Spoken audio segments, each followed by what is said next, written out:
এরা কোন ধরনের ইসলাম পালন করা আমি জানি না। গায়ে লাল রং লাগিয়ে পড়ে আছে।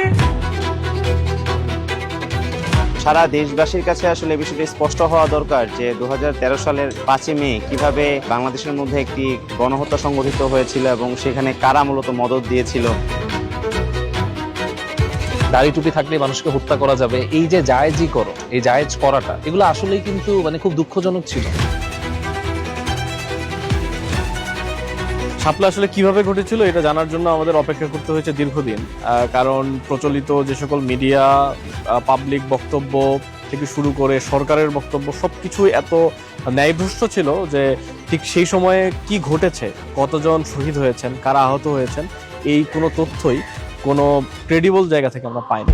আজকে আমার স্বামী যাওয়াতে আমার যে কি পরিস্থিতি হয়েছে আল্লাহ মাহমুদ ছাড়া কেউ জানে না।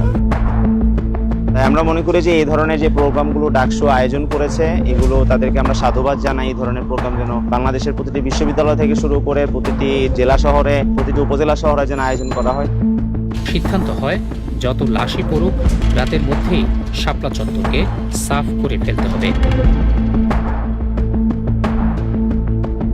আমরা বিশ্বাস করি যে যখন সবাই জানবে সত্যটা, তখন তাদের যেই ন্যারেটিভ, সেই ন্যারেটিভগুলো ভেঙে পড়বে। আমরা দেখেছি যে শাপলার যে ঘটনাগুলো নিয়ে পরবর্তী সময়ে, বিশেষ করে জুলাই পরবর্তী সময়ে অনেক কাজ হয়েছে।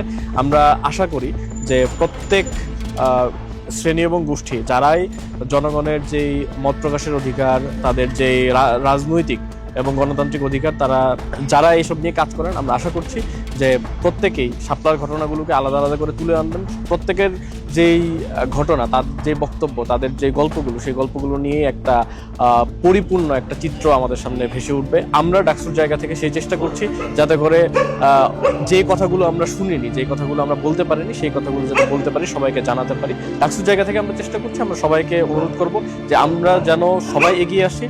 যেই বিষয়গুলোকে ধামাচাপা দেওয়ার চেষ্টা করেছে ফ্যাসিবাদী আওয়ামী সরকার, সেগুলো যাতে এই মুক্ত সময়েও আর এরকম আবদ্ধ না থাকে, আমরা যাতে সেটাকে সবার সামনে তুলে ধরতে পারি।